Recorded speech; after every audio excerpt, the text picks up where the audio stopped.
7, 6, 5, 4, 3, 2, 1, 0.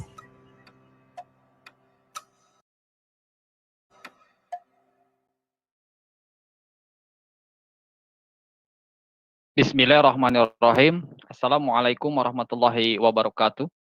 Terima kasih kepada teman-teman yang hingga malam saat ini menunggu dialog kita malam hari ini, yaitu dengan tema Kitab Al-Quran atau Bible yang isinya konsisten.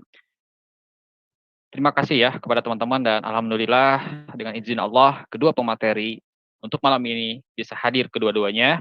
Dan jangan lupa bagi teman-teman, supaya tidak ketinggalan acara-acara yang ada di channel Gramu Alaf, silakan untuk menggerakkan jempolnya untuk subscribe, like, dan share sebanyak mungkin video-video yang di Gramu Alaf, di mana channel Gramu Alaf merupakan channel satu-satunya, di mana channel Gramu Alaf selalu mensiarkan berbagai acara, masalah hal kristologi, Islamologi, debat Islam Kristen, Kristen versus Kristen. Oleh karena itu, jangan lupa untuk subscribe, like, dan share video-video yang di Gramu Alaf, di samping subscribe, like, dan share juga channel Yonatan Nandar, Peta Buyung, Sahabat TV, di Peritno, Aristo Channel, Akademi Kristologi, Kristologi Center, Konstantinus, dan Ezra Beza. Oleh karena itu, silakan teman-teman biar tidak ketinggalan informasi apapun di channel Gramu Alaf yang berafiliasi dengan berbagai channel. Silakan untuk sekarang subscribe, like, dan share. Dan untuk menghemat waktu, mari kita tampilkan kedua pembicara ini, di mana tema yang akan mereka dialogkan yaitu Kitab Al-Quran atau Bible yang isinya konsisten. Mari kita tampilkan terlebih dahulu. Ini yang sungguh warawiri ya, selalu warawiri di channel Gramu Alaf, debat sana sini, inilah dia sang debaters. Selamat malam. Selamat malam. Jelas suara saya jelas? Iya. Jelas. Suara terima saya jelas kasih ya. telah hadir di malam hari ini ya. Ya, terima kasih Ya. Bang Rudi ya telah hadir di malam hari ini. Ini yang mewakili dari pihak Kristen sendiri, dan inilah di sudut kita sekarang ini Pak Unggul Sudrajat yang mewakili pihak Muslim. Assalamualaikum Pak Unggul Sudrajat. Waalaikumsalam warahmatullahi wabarakatuh. Moderator, selamat malam Bang Rudi. Malam Pak Unggul. Terima kasih Sudrajat. kepada kedua pembicara yang malam hari ini mau tampil membagikan ilmunya, wawasannya kepada para penonton. Dan ini Pak Unggul Sudrajat baru pertama kali dialog di Gramu Alaf. Oke, teman-teman, sebelum kita mulai, seperti biasa kita akan tampilkan rule-nya seperti apa. Meskipun debater ini selalu warawiri, tetapi kan Pak Unggul Sudrajat ini baru nih. Kalau termasuk juga teman-teman yang baru nonton mungkin juga bingung gimana sih rule-nya, akan kita tampakkan rule-nya itu seperti apa. Di mana kedua belah pihak sama-sama mendapatkan waktu yang sama, ya seperti ini ya rule-nya teman-teman. Season pertama itu 7 menit. Masing-masing pihak memberikan presentasi, silahkan. Mau Pak Unggul sendiri, apakah Bang Rudi, itu silahkan gitu kan. Mau siapa dulu silahkan. Dan season kedua, 2 menit, masing-masing pihak mendapatkan waktu untuk bertanya dan 7 menit menjawab. Di mana hal itu berulang sesuai dengan waktu yang disepakati bersama. Nah, yang terakhir, sebagai penutup, masing-masing pihak memberikan pula closing statement selama 7 menit. Siapa yang tampil duluan pas memberikan closing, tetap itu kita serahkan kepada kedua pembicara. Kita hanya sebagai fasilitator saja. Bagaimana Pak Unggul, Bang Rudi, ada yang ditanyakan? Nggak ada. Saya ada karena baru Ya, ini. silakan Untuk Pak season 1 7 menit presentasi ataupun open statement masing-masing narasumber. Artinya di season 1 belum bertanya ya? Belum. Oke. Nanti di season kedua memberikan pertanyaan. Siap. Lanjut. Oke. Ada lagi? Silakan sebelum kita dimulai. Oke. Siap. Kalau sudah siap kedua belah pihak, siapa nih yang mau tampil dulu memberikan presentasi? Pak Unggul atau Bang Rudi? Silakan. Terserah Bang Unggul Rudi. Unggul bisa karena dia yang kalian yang mengajukan judul ini, silakan. Atau saya. Boleh bebas. Boleh. Terserah. Saya aja. Oke, saya saja. Oke, berarti sudah sepakat ya kedua belah pihak. Ya. Dr. Rudi Yohanes yang akan memberikan presentasi pertama selama 7 menit. Bagaimana Bang Rudi, siap? Siap. Oke, selama 7 menit, sebentar kita reset dulu waktunya. Selama 7 menit, silahkan Anda berikan presentasinya. Di waktu berjalan, dimulai. Monggo. Ya, terima kasih ya. Kita sudah lama tak jumpa, sekarang ke tanggal 20. Artinya ada sekitar 20 hari kita tak jumpa dalam dialog seperti ini. Dan puji Tuhan, saya sudah mulai bisa hadir kembali. Dan semoga dialog-dialog kita semakin banyak dan semakin bermutu. Nah, topik kali ini kitab Al-Quran atau Bibelkah yang isinya konsisten. Ya, saya sudah dengan tegas selalu mengatakan saya mencari kebenaran di dalam Al-Quran dan saya mencari kesalahan di dalam Bibel. Sampai saat ini saya belum menemukan. Itulah yang saya imani. Ya. Nah, sekarang kalau kita mengangkat dari temanya ini, topiknya ini, mana kitab suci paling konsisten? Sebenarnya saya mengenai judul ini, saya katakan ya pasti Bibel lah. Karena Bibel ada Taurat, Zabur, Injil, lengkap. Sementara nanti kalau kita bandingkan Al-Quran, konsistennya di mana? Kita nggak tahu. Karena Allah SWT ada berfirman di Taurat, ada berfirman di Zabur, ada berfirman di Injil, ada berfirman di Al-Quran. Ya kan? Jadi kita nggak tahu konsisten yang mana. Kalau hanya dibilang di Al-Quran, itu bukan firman Allah SWT saja. Karena Allah SWT sudah berfirman 4 kitab yang diturunkan. Tapi kalau di dalam Bibel ditanya, apakah sejak Kejadian, ya kan, sampai Wahyu Allah konsisten di dalam Bible itu? Saya jawab ya. Hanya Tuhan di dalam Bibel itulah yang paling konsisten. Kenapa? Karena Tuhan itu adalah Tuhan sebenarnya Tuhan. Dia menciptakan langit dan bumi dan dia juga yang berfirman dan ada manusia yang mengikuti firman tersebut. Itulah isi Bibel. Jadi Bibel dari dulu saya selalu berkata isinya adalah firman Tuhan dan kisah manusia yang mengikuti.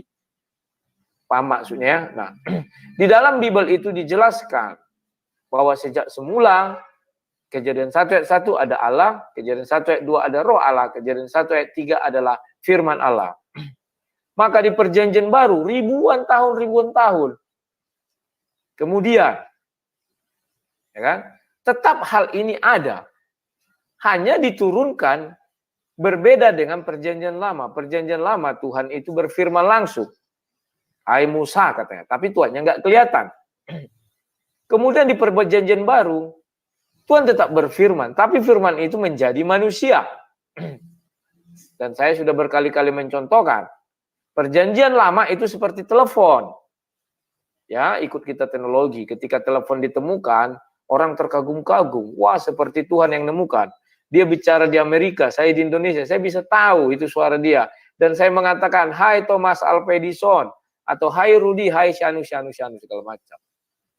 Kemudian Yohanes 1 ayat 14 diwajibkan dengan sekarang kita ini live video call atau live kita nampak image, suara dan ada roh. Tetap 3. Di dalam diri saya yang kalian lihat ini ada image saya, itulah gambaran saya. Ada suara, itulah suara saya. Dan ada roh, makanya saya hidup. Kalau mati ya kayak gini, nggak bisa apa-apa ya. Jadi kawan-kawan tidak ada yang berubah, tetap konsisten.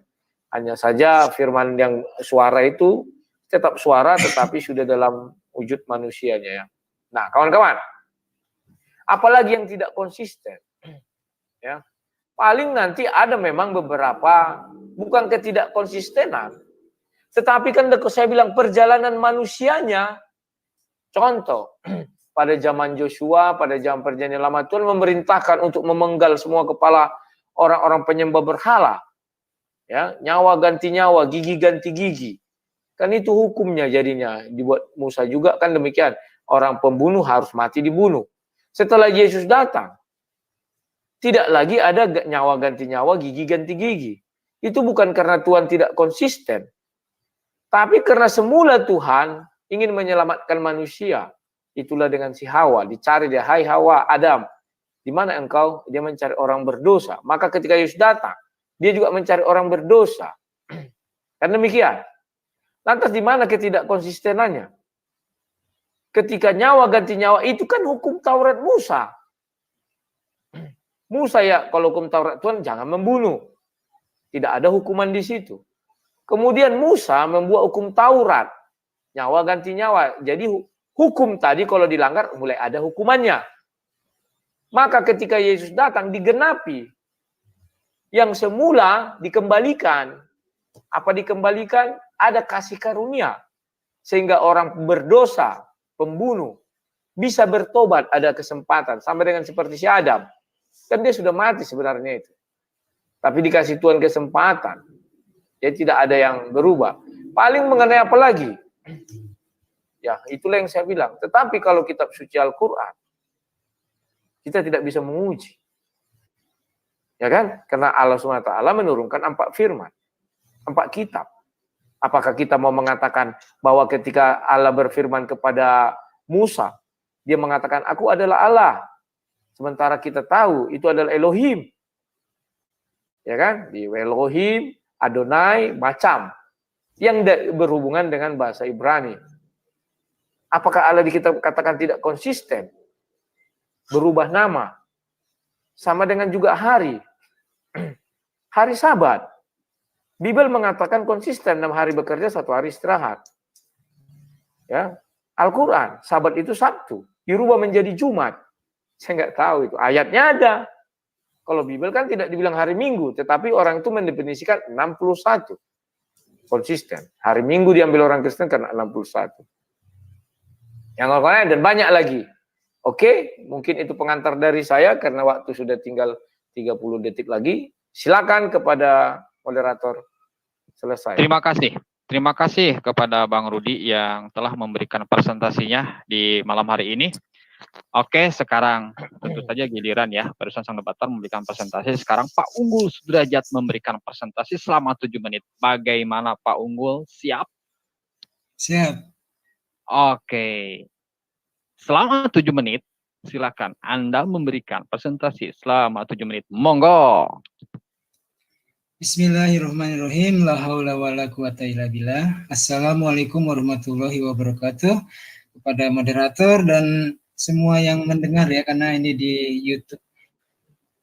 Kemudian juga untuk saudaraku Bang Rudi Yohanes yang dikasihi Allah dan semoga mendapat rahmat suatu hari nanti, karena tadi Bang Rudi mengatakan mencari kebenaran di Al-Quran dan mencari kesalahan di kitab Injil. Tadi kalau nggak salah dengar saya gitu. Mohon maaf kalau saya salah Bang ya, nanti kita bisa bahas lagi. Etikanya, karena saya baru pertama kali bertemu dengan Bang Rudi, kemarin ada halangan Bang Rudi, jadi saya senang, alhamdulillah Bang Rudi bisa tampil. Kemudian saya etikanya harus memperkenalkan diri dulu. Kalau nama sudah Unggul Sudrajat, saya live-nya dari Kabupaten Bogor Bang Rudi. Kemudian saya perlu kasih tahu juga Bang Rudi karena saya akan bertanya soal Bible. Saya kasih tahu dulu Bang Rudi, saya ambilnya dari Play Store Bang Rudi. Itu diambil dari Lembaga Alkitab Indonesia. Mudah-mudahan saya tidak salah mengambil sehingga saya tidak salah bicara bahwa yang saya bicarakan saya ambil dari referensinya itu. Kemudian saya karena kemarin itu udah sempet catat-catat, saya pintas aja Bang Rudi. Jadi ini juga saya udah gambarnya. Oke. Nah ini coret-coretan saya Bang Rudi. Saya biasa kalau malum ini suka gampang lupa Bang Rudi. Ya, kemudian yang tadi Bang Rudi bicara juga saya catat poin-poinnya aja. Artinya jangan sampai nanti ketika Bang Rudi bertanya, saya ada yang ketinggalan menjawab. Begini Bang Rudi, kalau dari segi ilmu agama, saya itu orang awam dalam arti kata tidak hafiz atau hafal Al-Quran, tidak hafiz hafal hadis gitu kan. Jadi kalau baru ditanya suratnya berapa, ayatnya berapa, saya jelas tidak hafal. Jujur saya harus merujuk. Saya hanya hafal ya sedikit lah surat-surat yang pendek di juz terakhir 30 dalam Al-Quran. Nah, yang ini yang perlu saya kasih tahu ke Bang Rudi yang dikasihi Allah. Semoga suatu hari Bang Rudi mendapat hidayah. Ini Bang, saya bertindak saat ini sebagai turis Bang. Saya sebagai turis, Bang Rudi saya anggap sebagai turis guide-nya. Jadi saya datang, itu bertanya, kalau tamu kan nggak boleh Bang kita nanya-nanya, kita duduk manis, ngobrol, dikasih minum. Saya turis Bang, jadi saya minta tolong antar, misalnya lah sebut ke Pulau Bali, ke Pulau Lombok, dan seterusnya, dan seterusnya. Jadi saya bertanya, Tapi dari hati saya yang terdalam, pertanyaan ini jauh dari hati yang busuk. Karena seperti sudah saya sebutkan, bahwa Nabi Muhammad peace be upon him itu melarang, Bang, melarang kita menghina, apalagi menghujat agama lain atau Tuhan lain. Kemudian yang kedua juga saya perlu katakan, yang tadi Bang Rudi itu kita kayaknya beda persepsi nih, Bang. Mudah-mudahan saya tidak mengatakan Bang Rudi salah, tapi yang dimaksud dengan konsistensi tidak hanya kepada definisi konsisten. Kalau tadi Bang Rudi bilang ada Zabur, Taurat, Injil. Kalau Al-Quran bahkan lebih, Bang. Oh, ini saya belum menanggapi ya, saya baru perkenalan ya. Jadi oke lah, nanti deh. Maaf ya Bang ya, saya belum paham benar ya. Nanti kita bahas itu. Saya belum harusnya menanggapi dulu ya, maaf. Ini saya buka ini aja deh ya, saya udah coret-coret share screen. Boleh dibantu moderator? Saya juga gaptek nih Bang Rudi nih, baru pertama nih. Nah ini application Windows. Kok belum keluar ya? Ini ya. Oke, ini saya share. Moderator boleh minta tolong di share.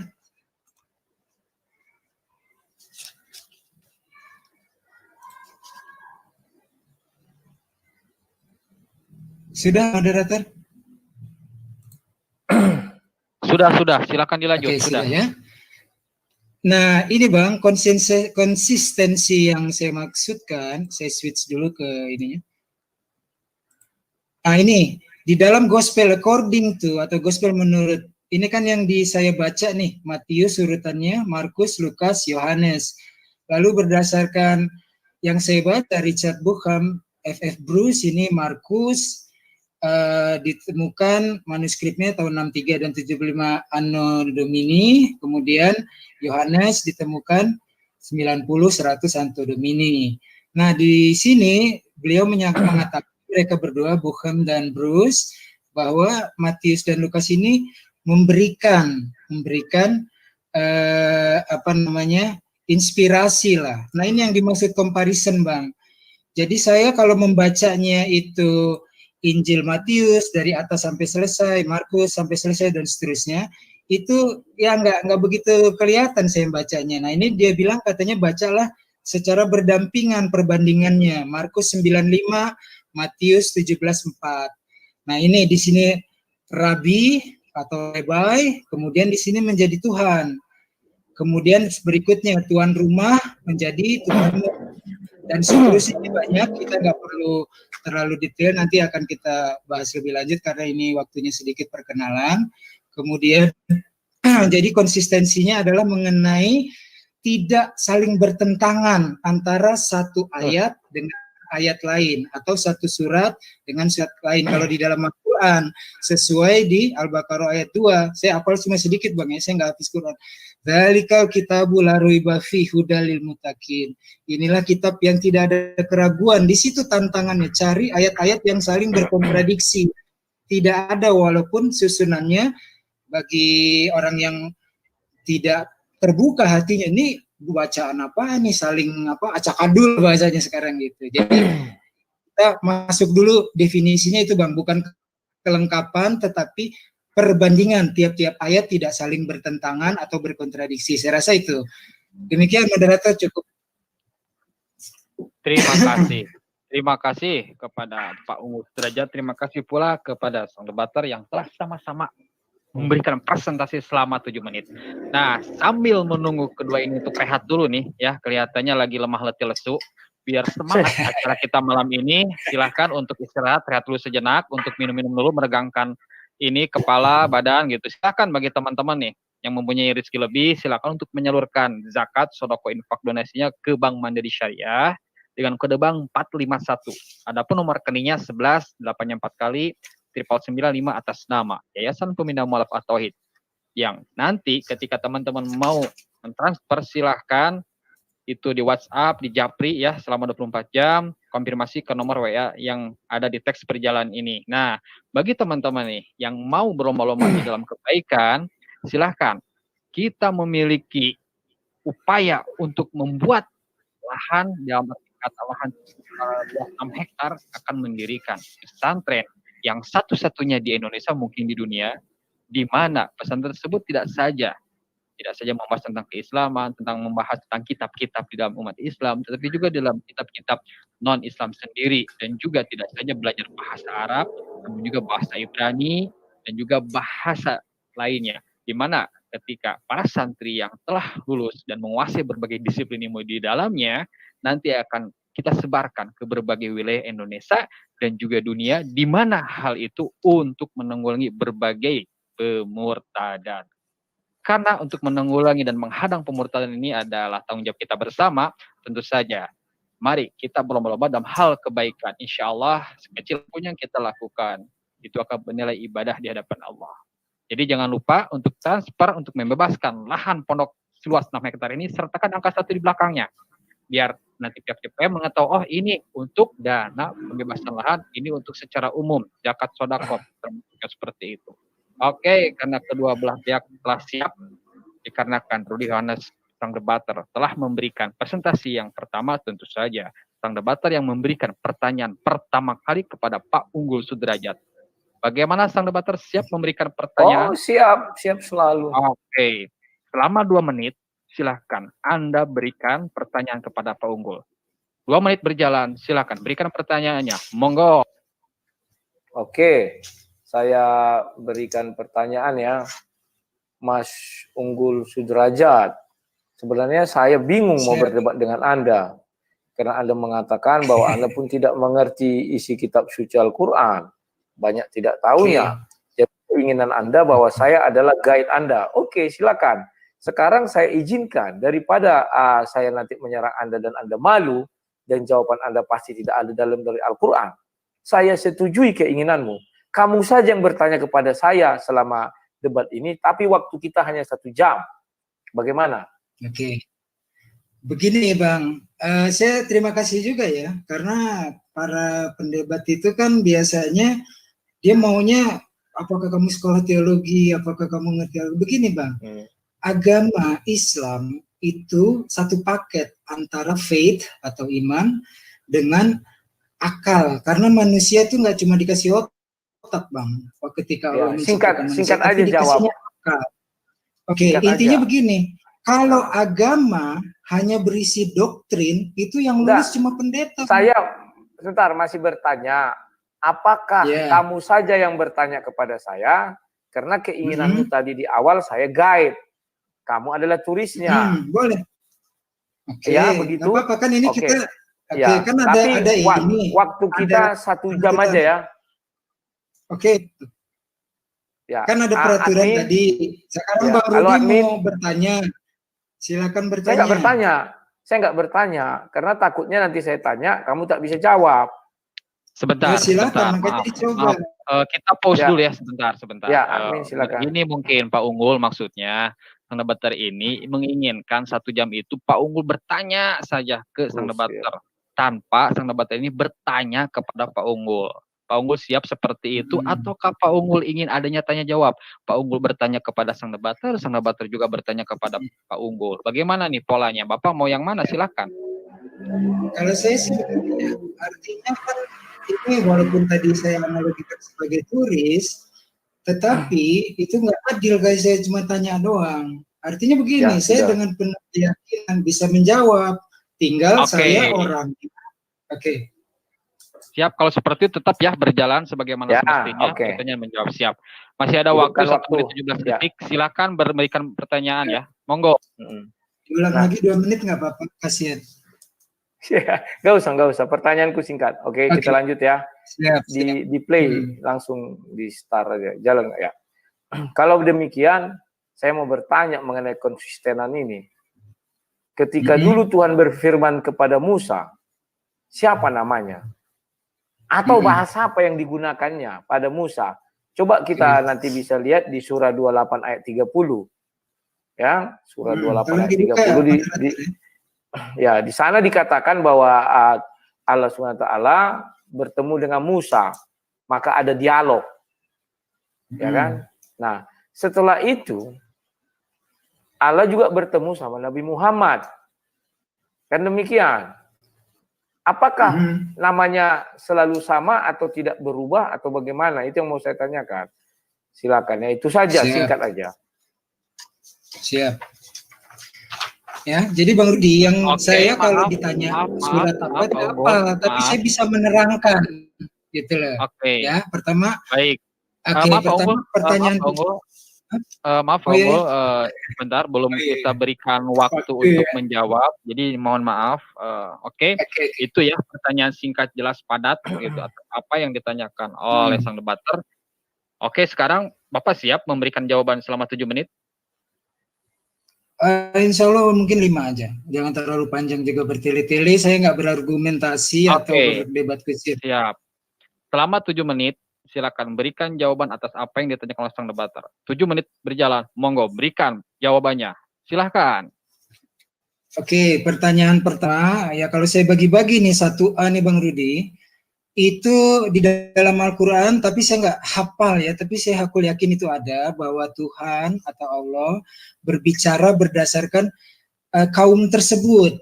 Ketika dengan kaumnya Bani Israel, berbahasa dengan kaumnya, saya nggak tahu apakah Ibrani, saya nggak tahu, pokoknya kaumnya Nabi Musa, kaumnya Nabi Daud, kaumnya Nabi Isa, dan seterusnya. Kemudian di zaman Nabi Muhammad, bahasa Arab. Itu yang pertama, ada dalilnya. Kemudian yang kedua, apakah ketika Tuhan mengenalkan diri, lalu apakah Tuhan itu pohon? Tidak. Orang Islam tidak begitu menganggapnya. Tuhan hanya menggambarkan sedikit bagian dari kekuasaannya, kebesarannya, ada api tidak terbakar. Hanya pertanda kebesaran. Bukan pohon itu jadi Tuhan, tidak. Kemudian yang kedua, siapakah nama Allah? Kalau saya berdasarkan dua, orang Islam kan harus ada dua, berdasarkan faith, keimanan, dan berdasarkan kepada logik, karena kita dikasih akal. Berdasarkan keimanan, itu Allah tetap, dia tidak berubah namanya. Ini saya gambar ya Bang Rudi ya, saya ambil huruf besar nih. Nah ini mudah-mudahan terlihat, kata Allah. Saya yakin Allah tidak berubah namanya di dalam bahasa apapun bicara tentang firman. Karena dipotong apapun huruf yang pertamanya alif, lillahi. Misalnya inna lillahi wa inna ilaihi raji'un, tetap merujuk kepada Allah. Lalu kita buang, lam dan tajwidnya hilang. Lahu, lahul mulku, dan seterusnya, hu juga begitu. Lalu di dalam surat Al-Quran, ketika orang Yahudi dan orang Nasrani bertanya kepada Nabi Muhammad, siapakah nazabnya Tuhanmu? Di situ keluar surat Al-Ikhlas, Qul huwallahu ahad. Ahad itu bisa diartikan satu, tapi bukan wahid. Misalnya kita pernah punya presiden bernama Abdurrahman Wahid. Itu bisa ada berharap orang tuanya punya anak yang kedua. Tapi kalau ahad, tiada duanya. Jadi dengan tegas saya nyatakan kepada Rudi, Bang Rudi maaf, Allah tidak pernah merubah namanya. Contohnya begini, kenapa di dalam bahasa Ibrani ditulis YHWH atau diucapkan Yahweh. Sementara ya saya jujur, saya bukan ahli teologi Kristiani apalagi Ibrani, tapi dikatakan mereka nama Tuhan sedemikian tingginya sehingga orang tidak tahu ucapan yang sebenarnya apa. Tulisannya pun ditulis YHWH. Saya tidak mau berasumsi, saya tidak mau berpikiran yang saya sendiri yang bukan dari ilmu yang ada, tetapi saya yakin ada sesuatu. Ini membuka peluang nih. Kenapa tidak disebutkan nama Allah? Kenapa Allah malu sehingga menulis di dalam bahasa Ibrani cuma YHWH? Kemudian ditambahkan lagi, kalau nggak YHWH, Adonai. Saya nggak ahli dibilang ini Bang Rudi. Cuma ini tidak konsisten. Kalau dari iman, saya yakin Allah itu konsisten. Ini dari iman bahwa ketika dia berbicara kepada Musa, kepada Isa alaihissalam dan semuanya, dia bilang, akulah Allah. Cuma bahasa lainnya ya bahasa setempat. Tapi mengenai siapakah aku? Karena ditanya sama pendeta Yahudi dan Nasrani, siapakah nama Tuhanmu? Dia sebut, Qul huwallahu ahad. Katakanlah, akulah Allah yang tiada duanya. Gitu Bang Rudi. Jadi saya menjawab dengan dua, satu dari sisi keimanan dan saya konsisten seperti awal tadi bahwa secara logis Allah tidak mungkin menutupi dirinya ketika orang bertanya, ketika hambanya pengen dekat, kemudian Allah ngumpet-ngumpet rahasia namaku. Saya rasa Allah bukan Allah yang tersembunyi. Itu Bang Rudi. Terima kasih moderator. Masih ada waktu selama 2 menit 33 detik, mau dimanfaatkan? Silakan dimanfaatkan. Sudah, saya masih ada sudah waktu. Cukup. Oke, seperti itu. Ya. Baik, terima kasih kepada Pak Unggul yang telah memberikan jawaban atas apa yang ditanyakan oleh sang debater. Sekarang giliran ya. Siap. Barusan sang debater memberikan pertanyaan, sekarang kembali Pak Unggul yang memberikan pertanyaan selama 2 menit. Bagaimana Pak Unggul siap memberikan pertanyaan selama 2 menit? Ya. Oke, jika memang siap. Tadi udah ditutup apa masih bisa dibuka share-nya? Bisa dibuka sebentar. Ayo, selama 2 menit silakan Anda berikan pertanyaannya. Monggo. Siap.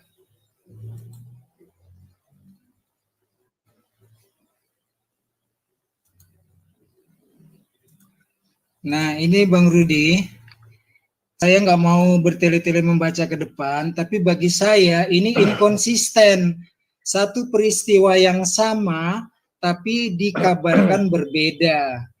Kalau pertanyaan, oh itu nggak penting, dia sekali waktu jadi rabbi, sekali waktu menjadi teacher atau guru, sekali waktu menjadi dipanggil Tuhan. Tapi ada hal yang sangat penting Bang Rudi, ketika Yesus ditanya hukum apakah yang utama, ya kan? Ini ada yang ketinggalan di Markus 12, 28-30 dengan Ulangan 64, ini serasi nih, konsisten, dijawab. Yang di Markus ini saya garis merah, Tuhan Allah kita itu, Tuhan Allah kita, Tuhan itu Esa. Lalu di Ulangan 6:4, Tuhan itu Allah kita, Tuhan itu Esa. Ini ada nih, serpihan-serpihan tauhid. Tetapi di Matius tidak ada.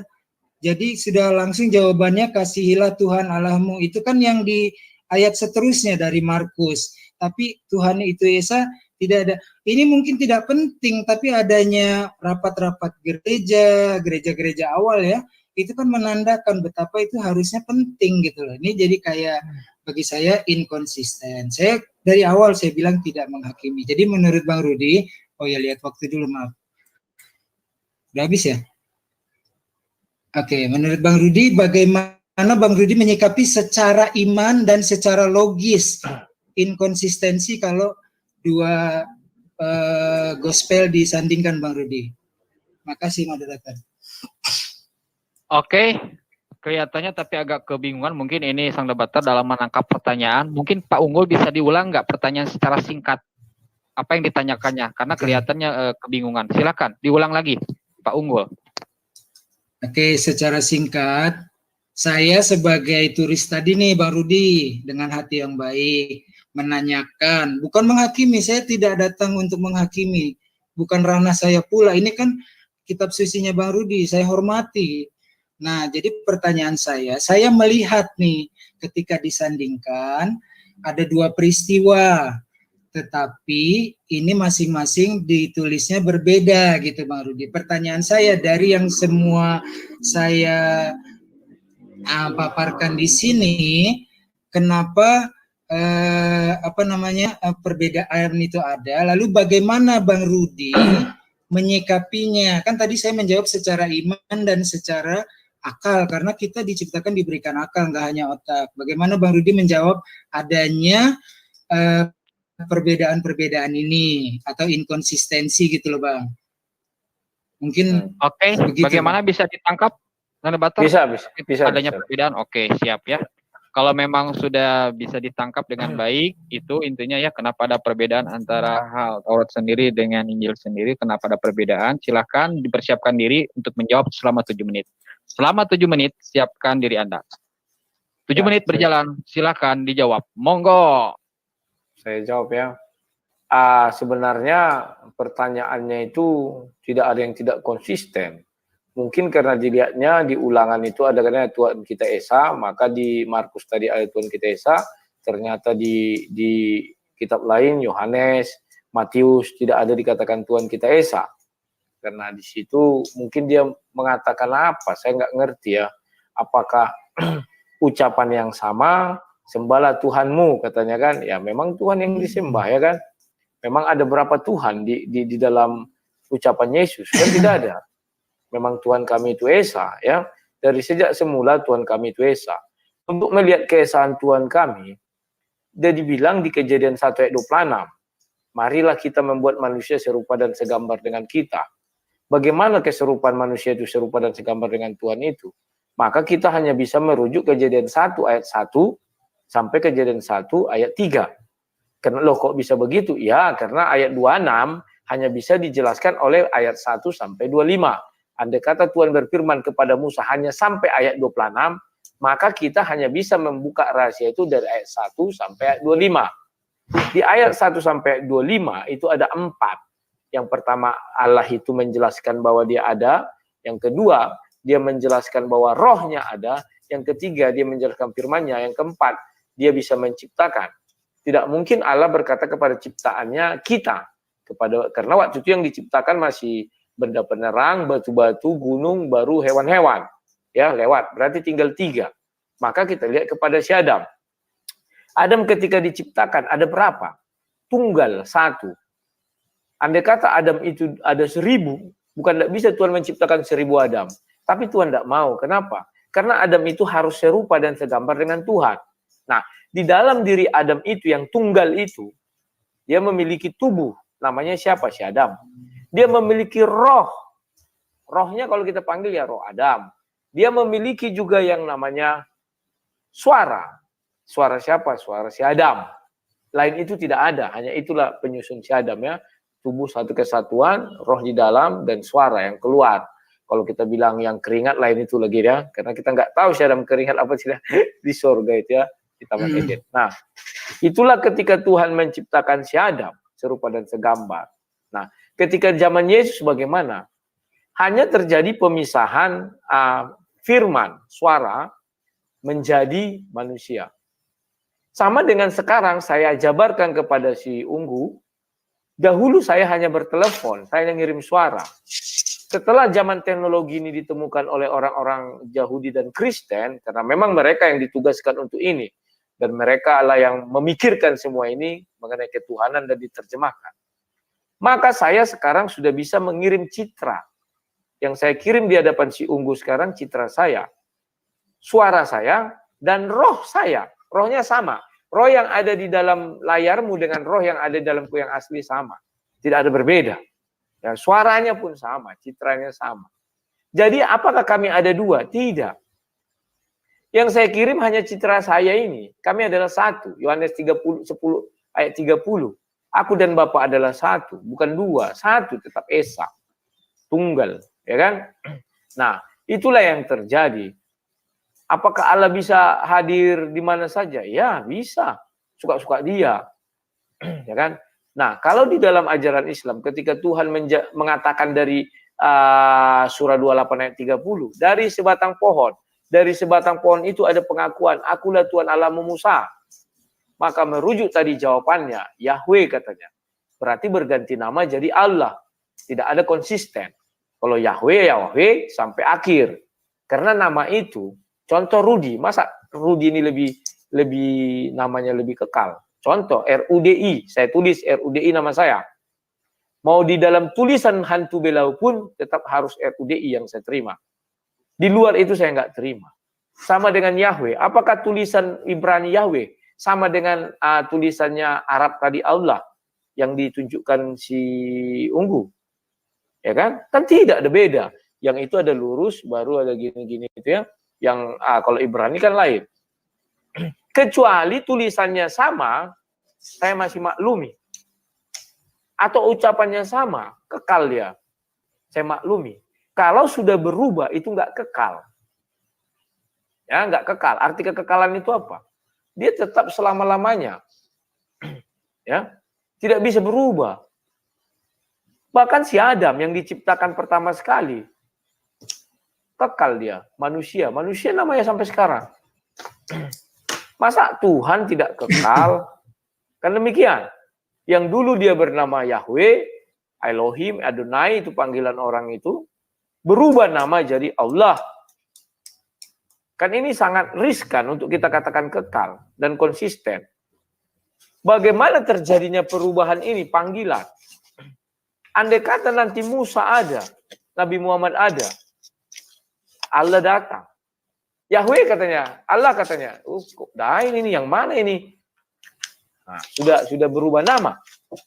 Sedangkan saya, bukan saya lah, di dunia ini, kalau kita masuk ke bank, huruf satu beda nggak diterima. Nggak boleh beda huruf, kecuali nomor rekeningnya pas. Kayak kasus saya kemarin ya. Nggak bisa, kawan. Masa Allah juga demikian? Bagaimana kita mengenal dia? Allahnya Musa, atau Tuhan lah kita bilangnya, bergampang dulu saya bilang. Tuhannya Musa dengan Allahnya Nabi Muhammad. Kan demikian. Memang dibilang bahwa Allah itu datang untuk kaumnya masing-masing. Tetapi namanya, apakah lantas berubah semua? Kenapa nama Musa juga tidak berubah? Nama Daud tidak berubah. Yang nama-nama berubah Ibrahim, Abraham, Ibrahim. Mungkin seperti itu, saya nggak tahu. Yahweh jadi Allah, Abraham jadi Ibrahim. Isa jadi Yesus. Mungkin seperti itu. Sulaiman jadi Salomo jadi Sulaiman, sorry. Dan lain sebagainya ya. Oke, itu yang bisa saya jawab. Silakan. Oke, terima kasih kepada Sang Bater yang telah memberikan jawaban atas apa yang ditanyakan oleh Pak Unggul. Nah ini ya, sambil menunggu Bang Rudi ini minum dulu, biar rehat dulu gitu kan. Silakan nih bagi teman-teman yang ingin seperti Sang Bater, seperti Pak Unggul, silakan Anda sertakan nama dengan format daftar debat, nama lengkap, agama ke nomor WA ini ya teman-teman. Silakan sertakan bahwa Anda itu ingin mengikuti sebagaimana yang dilakukan oleh Bang Rudi dan juga Pak Unggul. Oleh karena itu, baik perempuan maupun laki-laki dipersilahkan. Kami sebagai pihak pemberi fasilitas dialog ini, silahkan siapapun Anda untuk tampil di sini. Jika memang takut nih kelihatan relasi wajahnya, bisa ditutup dengan buff atau masker. Oke, terima kasih.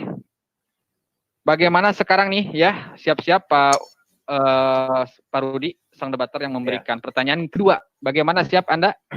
Siap sekali. Oke, selama 2 menit silakan Anda berikan pertanyaan selama 2 menit kepada Pak Unggul. Waktu berjalan, monggo berikan pertanyaannya. Ya. Monggo, Bang Rudi. Yuk, terima kasih. Yang kedua, pertanyaan saya adalah, saya sebenarnya tidak membilang ketidakkonsistenan ya.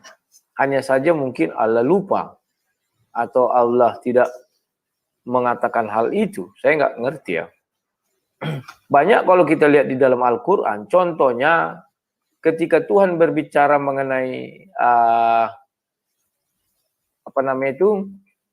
surga, ya, bahwa sejak semula surga itu tidak dijelaskan ada bidadari, padahal Adam dan Hawa itu hidup di dalam di dalam surga, tidak ada bidadari dijelaskan. Semua nabi, semua kitab yang diturunkan Allah SWT tidak ada berbicara bidadari. Tetapi ketika Al-Quran diturunkan kepada Nabi Muhammad, tiba-tiba ada bidadari. Ya kan? Apakah bidadari ini? Itu menjadi pertanyaan besar saya sampai sekarang. Hanya diberikan janjinya kepada Nabi Muhammad karena sudah ada agama di situ. Sementara dari Adam sampai Nabi Isa, bidadari tidak dikenal. Ya kan? Tiba-tiba situ ada. Bagaimana cara kita menjelaskan hal ini? Ya, di mana letak kekonsistenannya? Apakah memang demikian? Sebab di Taurat pasti ada bicara surga. Di Zabur juga ada bicara surga. Di Injil pun ada bicara surga. Tidak dikenal bidadari. Kan itu sebuah keanehan. Apa janji surga terhadap Musa, terhadap Daud, terhadap Nabi Isa? Apa janji surganya? Kalau bisa dijawab, silakan. Oke, silakan, itu saja. Oke, terima kasih ya kepada kedua pembicara, khususnya kepada sang debater yang telah memberikan pertanyaan kedua kepada Pak Unggul Sudrajat. Nah, bagaimana Pak Unggul, siap memberikan jawaban selama 7 menit? Siap. Oke, selama 7 menit, silahkan Anda berikan jawaban kepada sang debater. 7 menit dimulai, monggo, Pak Unggul. Oke, Bang Rudi, thank you pertanyaannya, Bang. Pertama, yang tentang surga ya.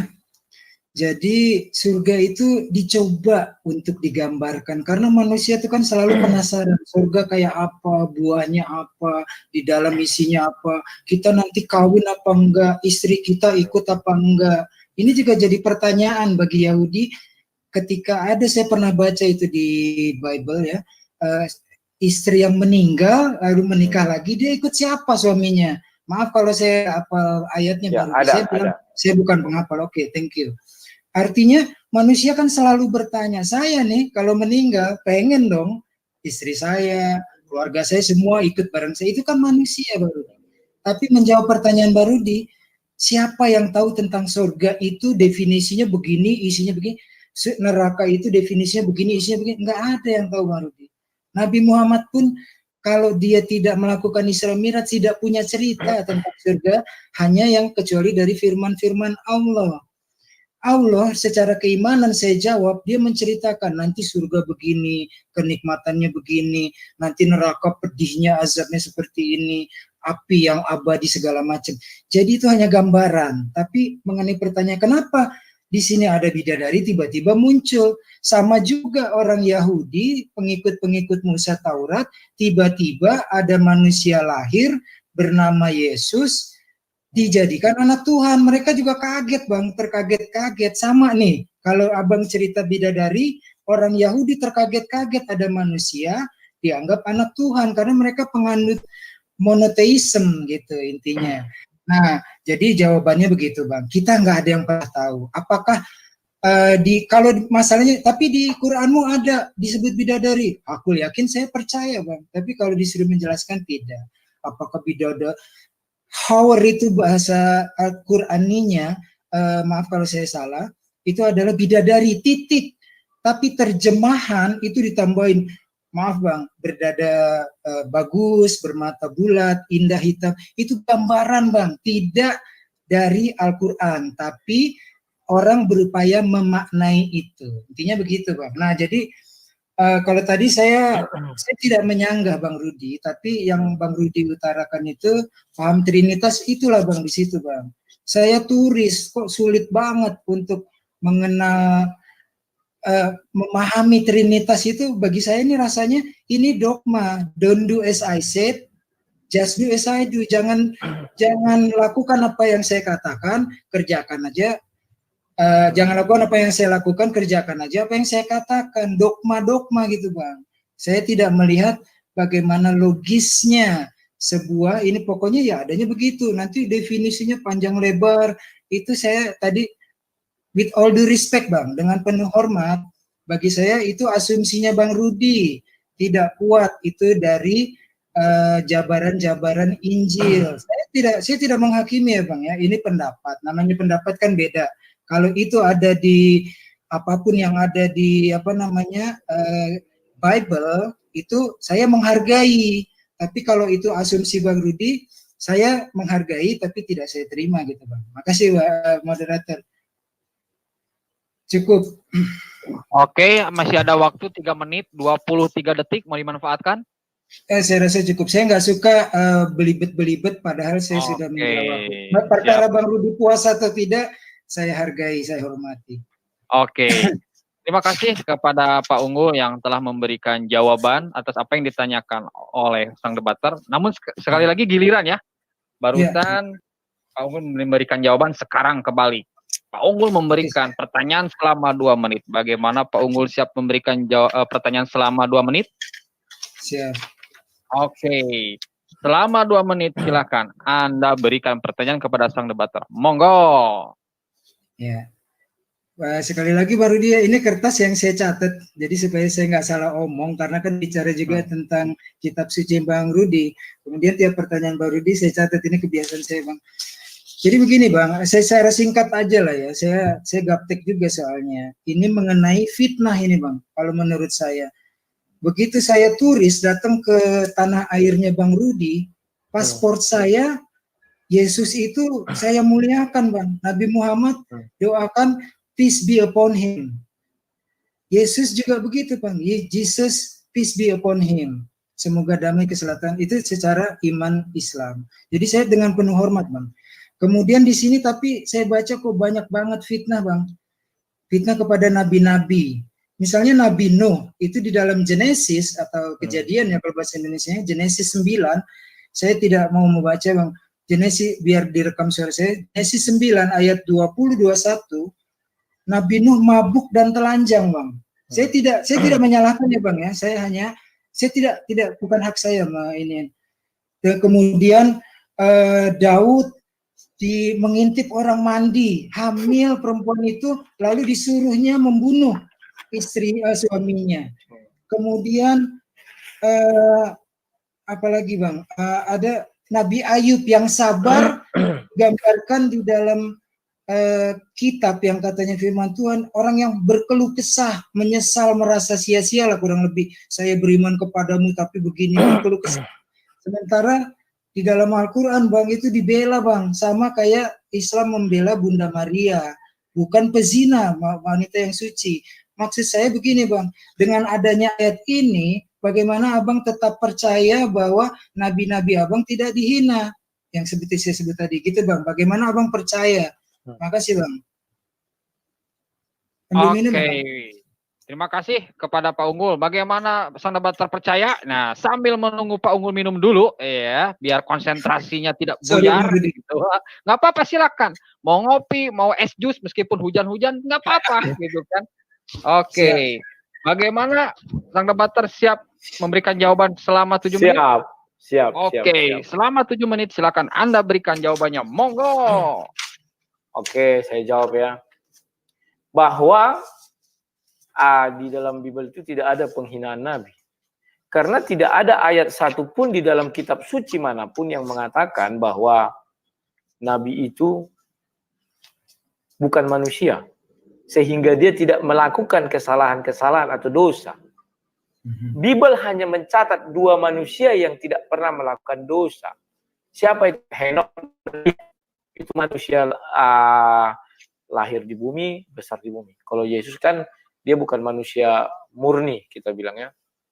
Karena definisi manusia, setelah Adam jatuh ke dalam dosa, harus dibuahi sel telur dan sel sperma. Ya. Jadi kalau dibilang si Nuh mabuk dan telanjang, justru kalau mau bicara logika, apakah tidak mungkin orang mabuk bisa telanjang? Itu yang kita tanyakan. Ya kan? Sangat mungkin orang mabuk telanjang. Jangankan hanya telanjang, membunuh pun mungkin. Ya kan? Terus yang kedua, katakanlah si Lut, anaknya akhirnya bersetubuh dengan dia. Sekarang kita lihat si Adam. Siapa yang tahu bahwa si Adam tidak menyetubuhi anaknya? Kalau di Bible memang ditulis dia hanya bersetubuh dengan istrinya dan memiliki anak-anak cucu. Manusia pada saat itu hanya 2, Adam dan Hawa. Lahir anaknya perempuan. Laki-laki dulu ya, Kain dan Habil. Baru ada anaknya perempuan dan lain-lain. Anaknya sama anaknya saja nikah. Memang dosa? Kan tidak. Apa yang salah? Apakah kita mau mengatakan mereka itu lantas jadi salah? Kan tidak. Alkitab atau kitab suci manapun tidak ada menjelaskan hal itu. Ya kan? Oh, manusia tidak bisa begini, nabi tidak bisa begini. Maaf ini. Maaf beribu-ribu maaf. Kalau bicara Bible sih enak. Bicara Al-Qur'an saya tidak bisa sembarangan. Nanti Agus setan ya, marah-marah dia. Tolong Gramualap ya, aku menantang Agus setan debat. Biar kupel-peli dulu di ruangan ini. Jadi begini kawan-kawan ya. Ketika kita mendengar surat Al-Ahzab berapa ya, 55 atau berapa itu ya, bahwa Nabi Muhammad diberi kekhususan menikahi siapa saja yang dia inginkan. Kenapa ayat itu turun? Kita sudah tahu banyak hal. Ya kan? Saya tidak mau memperpanjang lebarnya. Nanti saya bilang ada di hadis bahwa anak angkatnya begini begono. Saya nggak mau ke sana. Tetapi bahwa manusia mati menurut iman kami, Roma 6 ayat 23 kalau saya nggak salah ya. Bahwa manusia mati artinya ada dosa. Siapapun itu, mau nabi, mau hantu belau, kalau dia bisa mati artinya ada dosa di dalam dirinya. Dosa apa itu? Mau dosa kecil, mau dosa besar, penting ada dosa. Artinya manusia cenderung berbuat dosa itu besar. Jadi Alkitab adalah kitab suci, sesungguhnya kitab suci. Di situ bukan melakukan penghinaan, tapi menceritakan bagaimana sifat manusia itu. Dan didahului oleh beberapa kejadian. Contohnya tadi, mabuk dijelaskan di situ si Nuh. Maka otak kita orang waras atau orang cerdas zaman sekarang. Apakah mungkin orang mabuk telanjang? Sangat mungkin. Tidak ada yang tidak mungkin. Loh, kok bisa Nabi mabuk? Jangankan Nabi, setan aja mabuk, iblis. Ya kan? Hanya Tuhan yang tidak bisa melakukan kejahatan atau dosa. Iblis melakukan dosa, mabuk iblis itu kawan. Ya. Nah, sekarang saya kembali lagi ke pernyataan dirimu tadi yang mengatakan bagaimana dengan Tritunggal, ini ada doktrin. Tidak. Saya menjelaskannya dari kitab suci. Bagaimana kamu tidak bisa menangkapnya? Pertama, di dalam dirimu tidak ada Roh Kudus. Sehingga kamu tidak terbuka hatimu melihat Kejadian 1 ayat 26. Sudah dengan tegas dikatakan, baiklah kita menjadikan manusia serupa dan segambar dengan kita. Mata batinmu tertutup untuk melihat dirimu sendiri. Mata batin saya dibuka bahwa diri saya ini sendirilah citra Tuhan. Apakah Tuhan punya tangan? Ya. Ya. Inilah citra Tuhan. Oke? Di dalam diri saya ada apa saja? Hanya tubuh, roh, dan suara. Tak ada yang lain. 3 itu saja. Kalau dibilang mata, telinga kan tubuh. Daging segala macam tubuh. Demikian juga Tuhan. Iya. Kalau Tuhan bagi kami tidak punya roh, maka dia adalah berhala, batu. Dia Tuhan juga batu. Kenapa dia Tuhan? Karena dituhankan, diangkat menjadi Tuhan. Padahal dia benda mati yang tidak memiliki roh sehingga dia tidak bisa bergerak, tidak bisa hidup. Lantas kok batu itu bisa punya kitab suci? Yang membuat itu anggotanya, pengikutnya. Ya. Demikian juga pohon, disembah orang, dia jadi apa? Kan demikian. Itulah di kami. Maka semua yang hidup, Yohanes 6 ayat 63, karena ada roh, baik Tuhan. Karena ada roh di dalam Tuhan. Contoh saya, ada di dalam diri saya roh, ada tubuh dan ada suara. Apakah saya 3? Tidak, 1. Kan gampang. Bagaimana dengan kehadiran Yesus?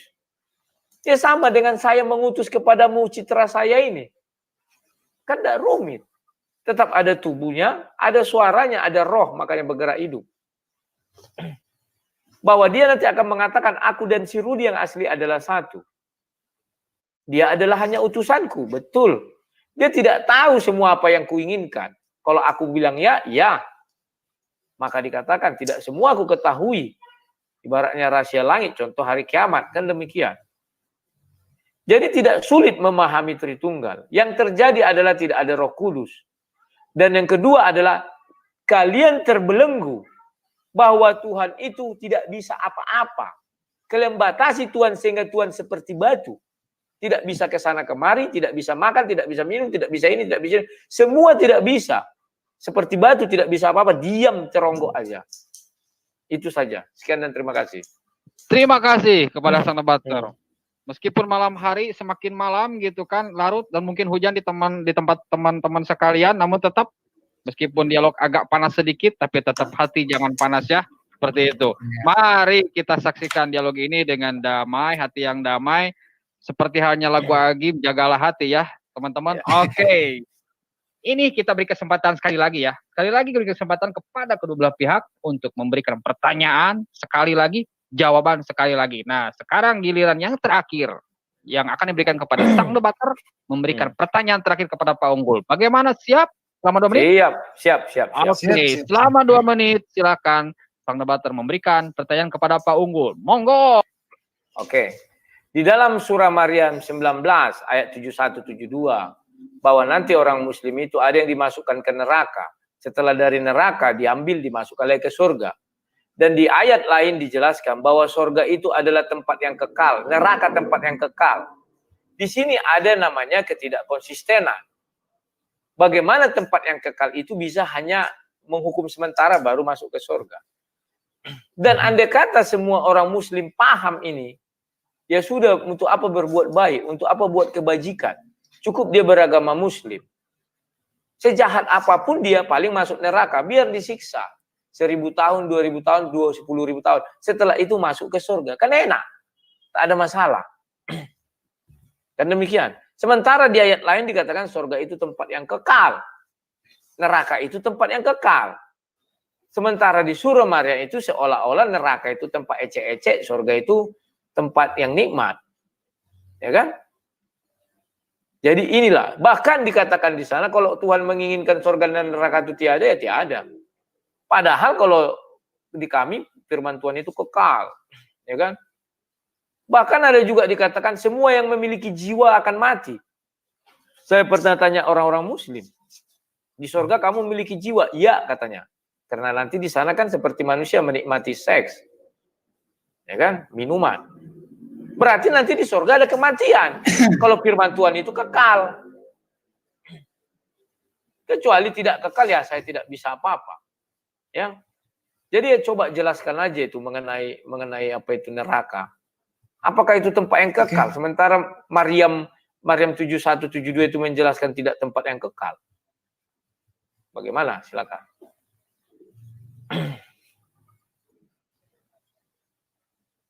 Terima kasih silakan. kepada sang debater yang memberikan pertanyaan terakhir kepada Pak Unggul Sudrajat.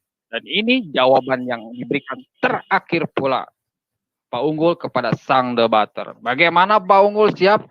Karena terlihat geraknya ini mulai lambat. Mungkin karena hujan. Oke, jika memang siap, kita berikan waktu selama 7 menit. Selama 7 menit, silakan Anda.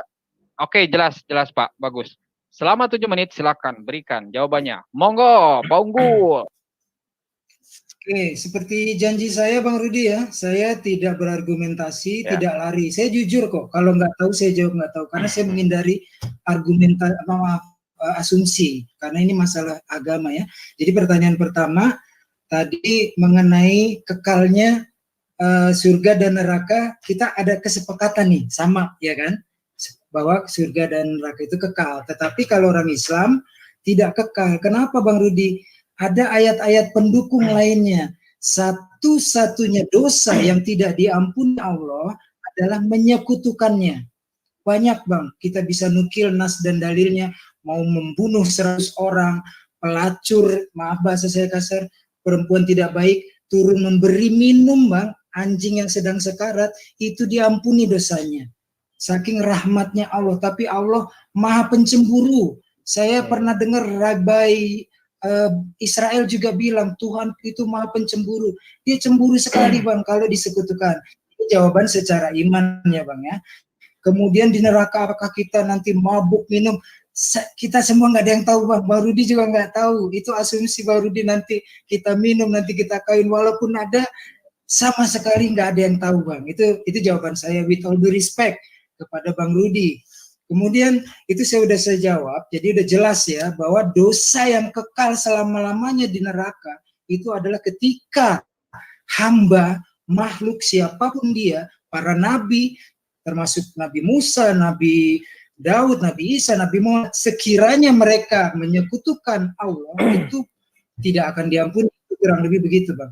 Kemudian tadi ini, kawinnya anak-anak Adam, itu kalau bagi saya tabu itu Bang, bahwa Nabi Adam bisa jadi dia menikahi istrinya, itu asumsi liar Bang, berbahaya. Kemudian ini bukan kesalahan loh Bang, fitnah. Nabi Muhammad pernah berbuat salah, lalu ditegur oleh Allah, dia tidak malu, itu dikeluarkan ayatnya, Abasa, yang bermuka masam.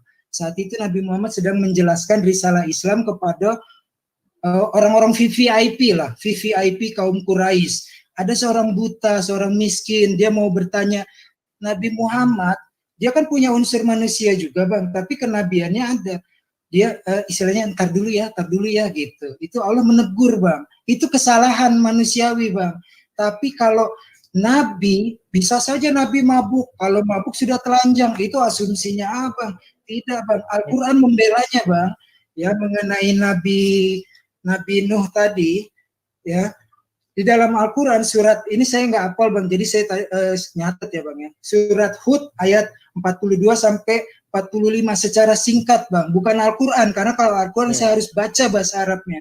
Disebutkan Nabi Nuh memanggil anaknya yang sedang terpencil kena air bah udah datang. Nak, kemari nak, ikut kami nak, gitu.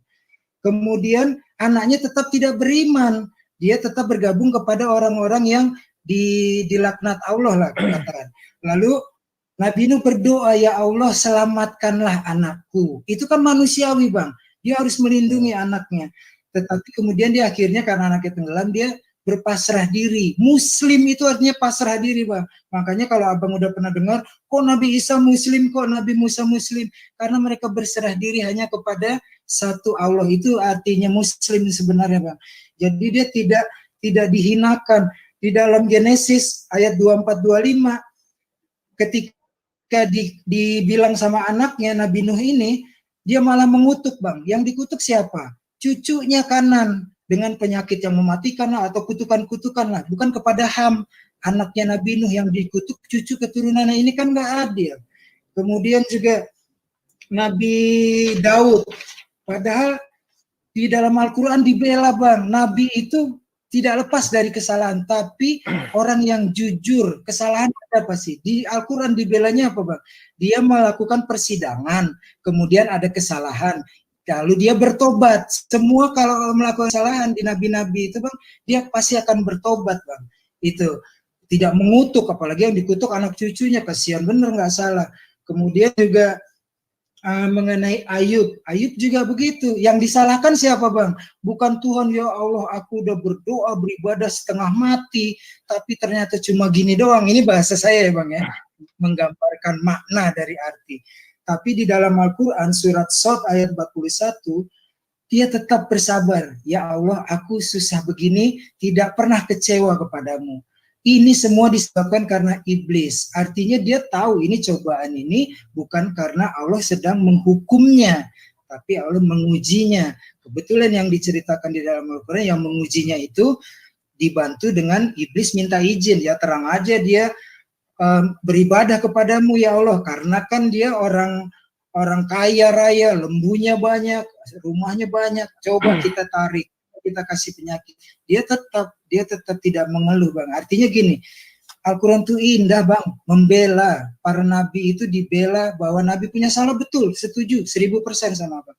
Tapi ini bahasanya sudah fitnah, Bang, kalau saya terlalu mempermalukan watak nabi harus jujur.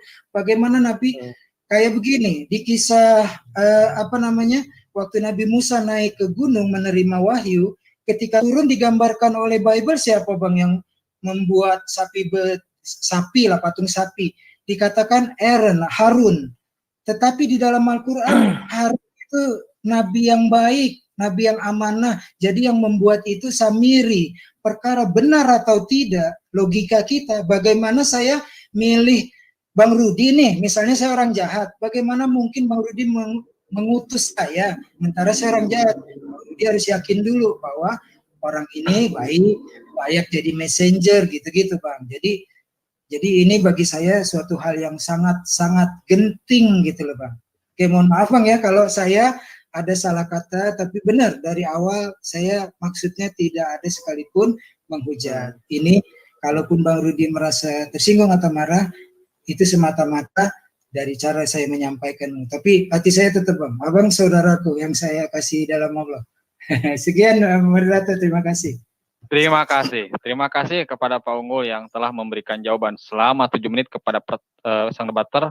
Oke, sekarang giliran pula terakhir nih. Pak Unggul memberikan pertanyaan terakhir yang tidak bisa diulang, tidak bisa diralat. Oke, karena sama-sama ya mendapatkan pertanyaan 3 kali, jawaban 3 kali. Bagaimana Pak Unggul siap memberikan pertanyaan selama 2 menit kepada sang debater? Siap. Saya boleh minum dulu sedikit. Haus. Oh, silahkan. Sambil sedikit menunggu itu kan, ya silakan. Mau minum kopi juga silakan. Sambil menunggu, silakan teman-teman gitu kan yang kalau memiliki rezeki lebih, silakan ingat teman-teman bahwa harta Anda itu ada yang haknya gitu kan.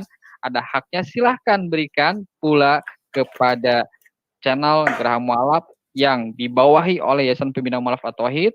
Silahkan salurkan zakat, sodako, infak, donasi Anda ke Bank Mandiri Syariah dengan kode bank 451 dengan nomor rekening 11845 kali 995 atas nama Yayasan Pembina Mualaf At-Tauhid, yang bisa konfirmasi ke nomor WA yang ada di teks perjalanan ini ya. Dan jika teman-teman ingin ikut berlomba-lomba membebaskan lahan seluas 6 hektar di mana di dalamnya akan dibangun pesantren, silakan sertakan angka 1 di belakangnya. Bagaimana Pak Unggul, siap? Siap. Memberikan pertanyaan? Siap. Selama 2 menit, ini pertanyaan terakhir, sampaikan kepada sang debater. Monggo, Pak Unggul. Terima kasih moderator. Bang Rudi, mohon maaf ya Bang, saya gaya bicaranya gini, saya sayang sama Bang Rudi. Ini Bang, Abang tadi kan nyebut nih, Trinitas. Nggak sulit kok, karena kamu artinya saya unggul, tidak ada kuasa Roh Kudus gitu. Boleh saja saya terima itu, tetapi juga karena saya orang Islam itu harus 2 Bang, iman dan logik. Ada yang tidak bisa dipikir, itu namanya iman, tapi Al-Quran menantang akal kita pakai gitu Bang. Nah, pertanyaannya, kalau Trinitas itu sangat mudah dipahami tanpa doktrin yang kencang membelenggu Tuhan, kenapa ada konsili Bang? Ini saya catat, saya dapat jujur, saya dapat dari comot, dari internet, nonton YouTube ya Bang ya. Saya catat sedikit-sedikit serpihannya Bang. Ada konsili Nisea tentang Dwinitas, yaitu Allah Bapa dan Allah Putra. Kemudian ada konsili Konstantinopel. Ini 300 tahunan setelah Yesus peace be upon him wafat Bang. Lalu Konstantinopel 381 Masehi tentang Trinitas. Lalu kemudian Efesus, bahwa Bunda Maria dianggap sebagai Mother of God atau ibunya Tuhan. Dan berapa banyak, saya catat cuma 7 aja Bang. Sampai di Konsili Nisea II tahun 787 Masehi, saya tidak memperkarakan apakah itu benar atau tidak. Maksudnya tahunnya ya Bang ya, peristiwanya ada. Konsili Nisea kedua, bisakah ikon Yesus disembah? Lalu kalau bisa, bagaimana caranya? Artinya, apakah ini benar-benar Bang, Trinitas itu diajarkan langsung oleh Yesus gitu Bang? Karena kok sampai-sampai dikonsilikan, saya nggak paham Bang bahasa konsili, tapi sampai-sampai maaf lah kalau saya salah bahas, mungkin muktamar atau rapat gitu Bang. Pertanyaan saya, kalau itu mudah, kenapa sampai ada diperkuat oleh manusia gitu Bang? Makasih Bang Rudi, mohon maaf kalau ada kesalahan. Terima kasih kepada Pak Unggul yang telah memberikan pertanyaan terakhir kepada sang debater, dan inilah jawaban terakhir pula yang akan diberikan oleh sang debater selama 7 menit. Bagaimana? Siap? Siap, Bang siap, Rudi? siap, siap, Oke. siap. Selama 7 menit silakan Anda berikan jawabannya. Monggo Bang Rudi, lanjut. Yuk. Bahwa apa yang kamu pikirkan itu, kamu tidak punya roh di dalammu, Roh Kudus, itu betul. Kamu tidak mengundang, sehingga kamu sulit untuk mengerti konsep Tritunggal itu.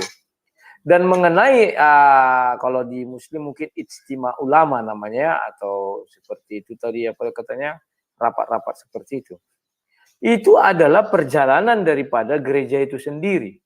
Ya, di mana di dalam perkembangannya pasti ada muncul-muncul namanya sekte, atau aliran-aliran sesat. Dan ada tafsir-tafsir yang sesat. Demikian juga di agama Islam. Siapa bilang di agama Islam tidak ada kesesatan? Banyak. Sehingga dibuatlah satu kesepakatan. Di luar kalimat ini tidak benar. Contoh, Ahmadiyah, Sunni, dan Syiah.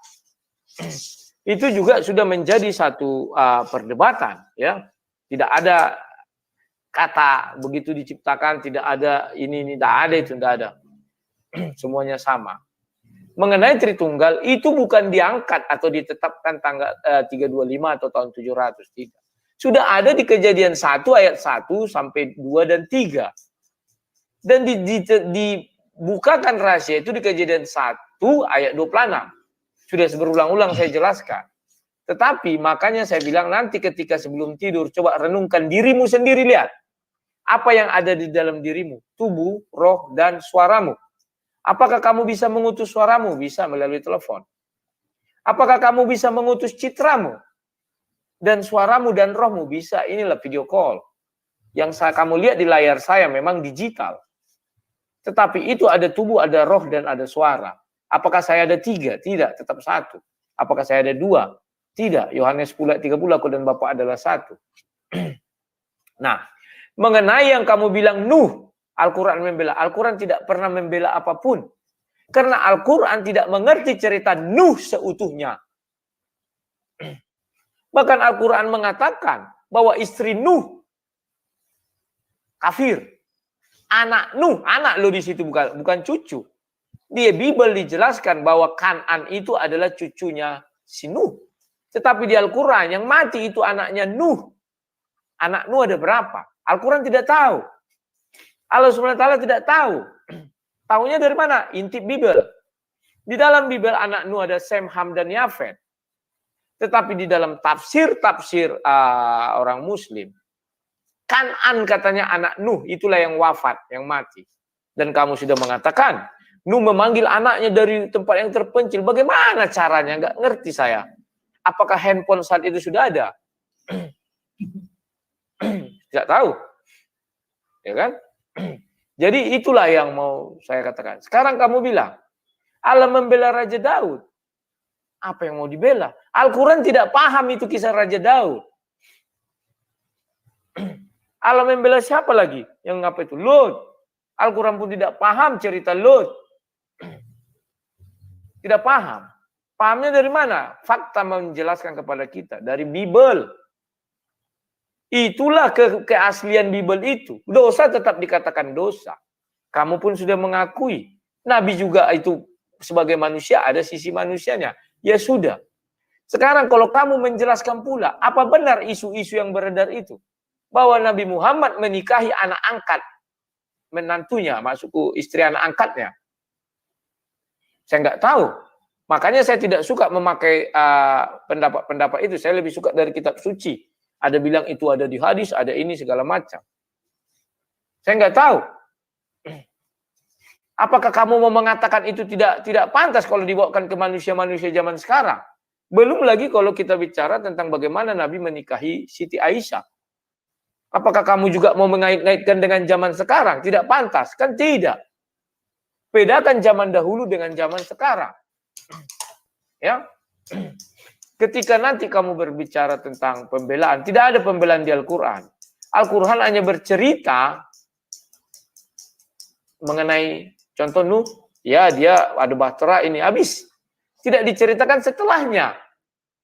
Tidak diceritakan dilepaskan burung kembali sekian hari, dilepaskan ini kembali sekian hari. Tidak ada itu.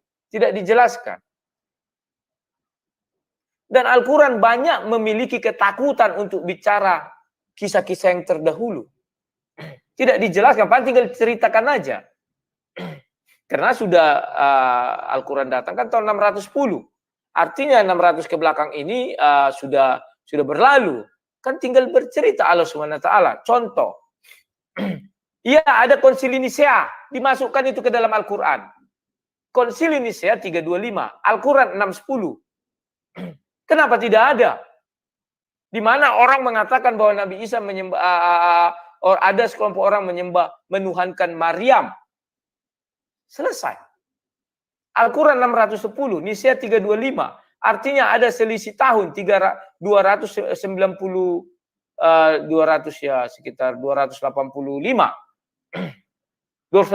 tahun. Kalau memang kalian bilang Nabi Isa adalah Yesus adalah Nabi Isa, kenapa tidak diceritakan di Al-Quran? Malah Al-Quran bertanya kepada Nabi Isa, surah tunggu ya, 116 Al-Maidah kalau nggak salahku. Hai Isa, apakah engkau ada? Mengatakan bahwa ibumu dan kamu, maksudnya Maryam dan Nabi Isa adalah dua Tuhan selain aku katanya. Artinya Tritunggal itu adalah Allah, Maryam dan Nabi Isa. Jawab Nabi Isa, tidak. Engkau maha tahu Tuhan. Pernah saya tanyakan kepada seorang muslim, kapan itu disebutkan? Katanya di langit ke-7, di langit ke-2 ketika Isra Mi'raj. Kan aneh-aneh aja. Injil sudah ditutup, selesai. Tiba-tiba ada Injil baru dari langit kedua, di mana Nabi Isa dan Yahya di langit kedua. Kan aneh-aneh saja. Kalau memang Al-Quran itu kitab terakhir, ceritakan aja. Tuhan kan semua tahu. Tahun 325, sebutkan saja ada Konsili Nisea. Disitulah kau Isa diangkat menjadi Tuhan. Selesai. Apalagi yang diragukan? Semua keraguan-keraguan itu sebutkan aja. Karena itu kan lahirnya jauh, 610. Itu yang bisa saya sampaikan ya. Oke, sekian dan terima kasih. Oke, terima kasih kepada sang debater yang telah memberikan jawaban atas apa yang ditanyakan oleh Pak Unggul Sudrajat. Nah, namun biar para pemateri ini tidak lelah gitu kan, kelihatan lelah begitu semangatnya kendor, biarkan rehat dulu sejenak ya teman-teman, karena memang sebagai pembicara ini tidak mudah ya teman-teman gitu kan, perlunya rehat juga gitu biar tidak serak-serak basah, minum pun harus dipersiapkan 2 botol 3 botol ya teman-teman.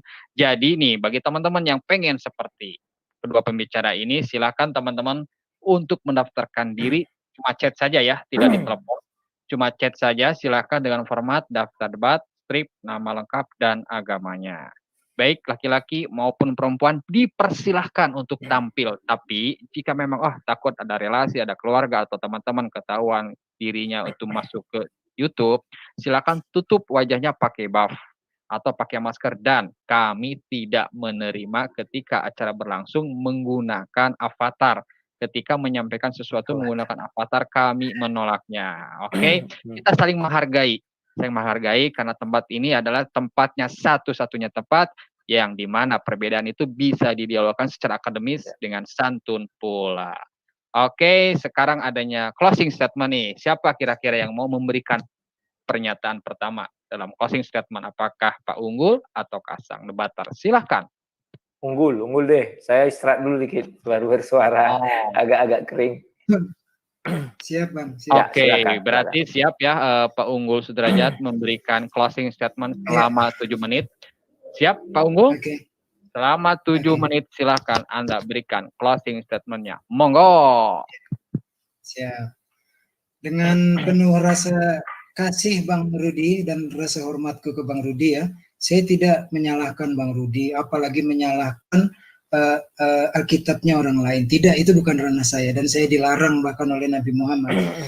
Tetapi saya mengira tadi itu kita bertahan di konteks temanya, yaitu mengenai konsisten atau tidak konsisten. Saya juga fair kok ketika menarik Bang Rudi ke arah saya merelakan diri untuk Bang Rudi tarik, atau minimal kita sama-sama di tengah. Saya nggak mau menjebak Bang Rudi ke saya, apalagi mempermalukan.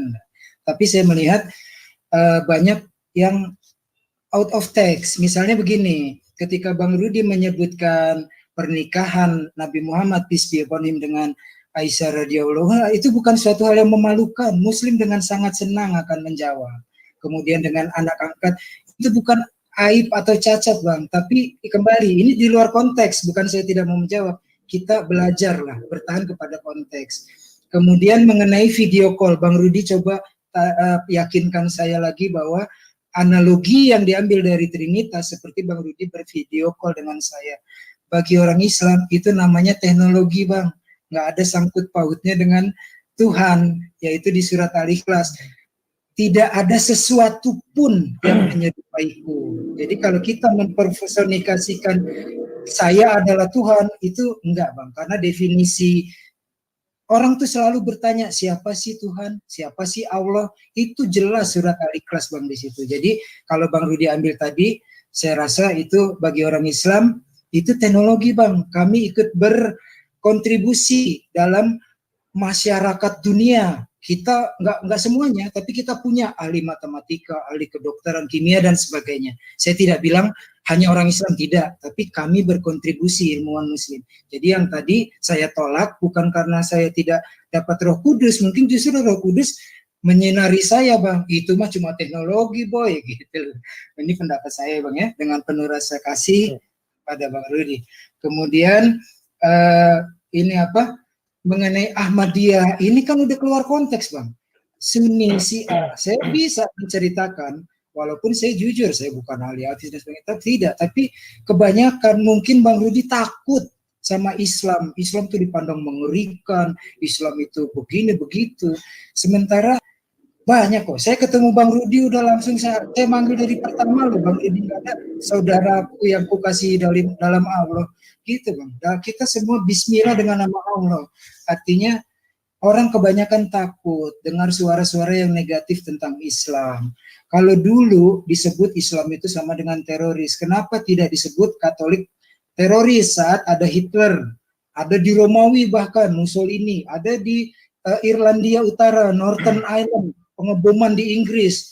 Kenapa nggak disebut teroris Katolik atau teroris ini, teroris ini? Jadi itulah, sudahlah. Framing buruk kita tinggalkan bersama. Kita saling mencintai. Saya boleh tidak setuju dengan Abang, dengan panduan dua tadi, iman dan logikal, karena manusia diberikan akal oleh Allah. Sebaliknya juga begitu, Bang Rudi punya hak yang sama, saya hargai dan saya cintai.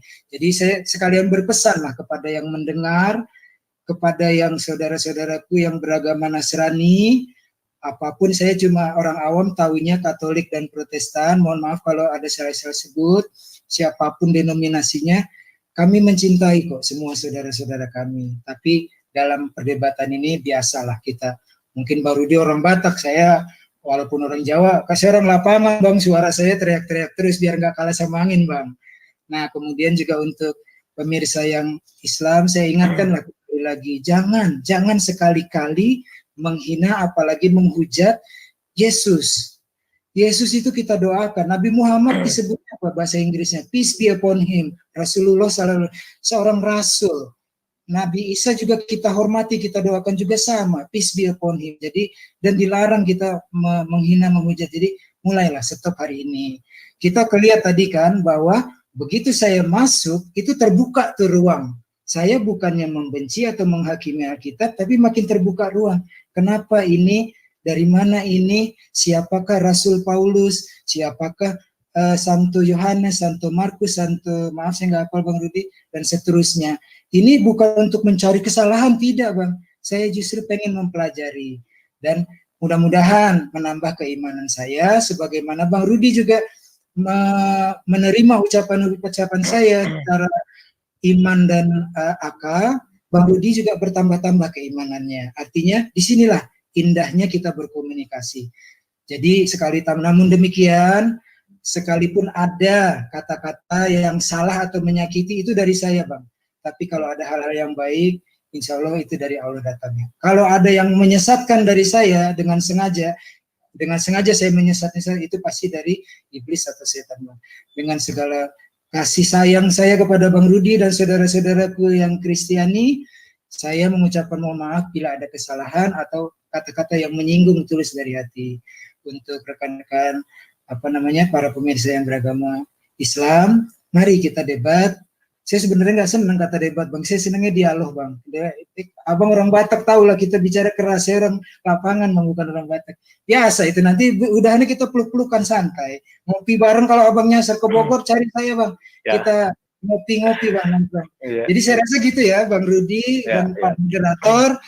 Saya mengucapkan banyak terima kasih atas kesempatan yang diberikan ini. Insya Allah kalau memang baru diberkenan atau saudara-saudaraku yang kukasihi yang beragama Nasrani mau berdialog ya, saya tidak menantang kamu berdialog, monggo. Saya jujur, kalau tidak tahu saya katakan tidak tahu. Terima kasih Bang Rudi, thank you very much. Assalamualaikum warahmatullahi wabarakatuh.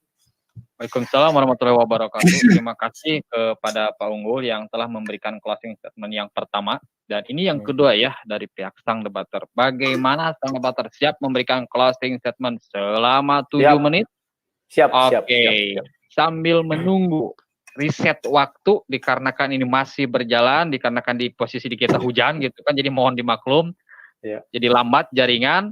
Oke ya, bagi teman-teman jangan lupa untuk subscribe, like, share channel-channel selain Gram Mu'alaf, juga ada Yonatan Nandar, Peta Buyung, Sahabat TV, Edi Pritno, Aristo Channel, Akademi Kristologi Center, Konstantinus Ezra Hafeza. Oleh karena itu silakan gerakan jempol Anda untuk subscribe, like, dan share, dan bunyikan loncengnya.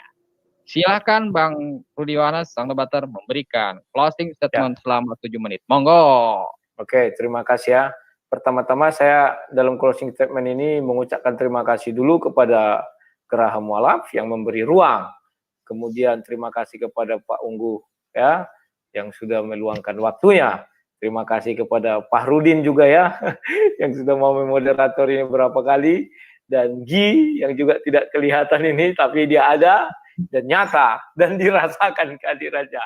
Terima kasih semua ya. Dan sama seperti Unggu juga, dikau adalah saudaraku, ya kan? Dan saya bersyukur kepada Tuhan Yesus yang datang tidak membawa agama, sehingga engkau adalah saudaraku. Andai kata Yesus datang membawa agama, maka yang pertama saya benci adalah kamu. Kenapa demikian? Karena kalau Yesus datang membawa agama, maka Yesus akan mengajarkan kepada saya bahwa saya menyembah Tuhan yang sesungguhnya Tuhan. Orang di luar agama saya adalah penyembah iblis. Puji Tuhan kepada Tuhan Yesus, betapa bijaknya Tuhan Yesus. Sehingga dia datang tidak membawa agama. Sehingga saya dan Pak Unggu, kalau dekat-dekat saya akan perlu Anda Pak Unggu. Karena saya dari dulu begitu, setiap saya berdebat dengan Moko Ginta pun saya rangkul demikian. Kami bersalaman, bisik-bisikan apa. Dan juga ketika saya di Jombang juga, saya disambut hangat. Saya juga menyambut mereka dengan hangat juga. Ya, aduh keluar. Tidak ada niatan saya untuk membenci orang, tidak. Maaf ya. Tetapi yang saya lakukan adalah dalam tataran keilmuan saja. Ya. Jadi kawan-kawanku Kristen juga, hentikanlah hujat menghujat. Daripada kita hujat menghujat, duduk manis di ruangan ini. Kita berdebat. Dan Geraha Mualaf sudah menyediakan sebuah tempat. Kenapa tidak kita gunakan? Jangan disia-siakan tempat ini, kawan ya. Itulah sebabnya saya suka. Setiap ada SMS daripada saudara Fahrudin, wah, I love you full, saya bilang. Datang Fahrudin bilang, kok jeruk makan jeruk? Saya bukan jeruk makan jeruk, tapi saking senangnya, ya kan? Ada yang bisa saya ajak diskusi, ya kan? Dan kalau bisa, tolong dihadirkan Agustan, biar mulutnya jangan keluar-keluar kemana-mana. Duduk manis kita di ruangan ini, kita berdebat, ya kan? Tetapi berdebat itu bukan menjadikan kita musuh, tidak. Kita hanya memang menunjukkan kepada orang ini loh beda pandangan kami. Silakan yang menonton itu menilai. Dan jangan berharap kalian saya menggoda Pak Unggu. Karena iman Pak Unggu udah begitu kayak membatu sama dengan saya. Apapun dibilang Pak Unggu masuk kiri keluar kanan. Godaan-godaan masuk kiri keluar kanan. Demikian juga Pak Unggu masuk kiri keluar kanan. Tetapi kalianlah yang para penyaksi. Bisa menyaksikan ini semua. Dan kalianlah yang mengambil kesimpulan. Terserah kalian. Saya tidak pernah memaksakan orang ini segala macam, tidak. Itu adalah pekerjaan Roh Kudus kalau di kami. Kalau di orang Bapak itu pekerjaan Allah SWT yang bisa membolak-balikkan hati. Kalau kami Roh Kudus yang bekerja untuk membolak-balikkan hati itu ya. Nah, memang tadi saya sempat agak tergiring. Kenapa? Saya kan menjawab apa yang dibilang Pak Unggu mengenai begini pembelaan, saya lari ke sana dikit. Agar nanti kalau saya stop, saya tetap fokus ke situ, ini terlewatkan saya. Yang mendengar bilang, wah ini nggak bisa jawab atau bagaimana ya. Dan itu sudah saya jawab.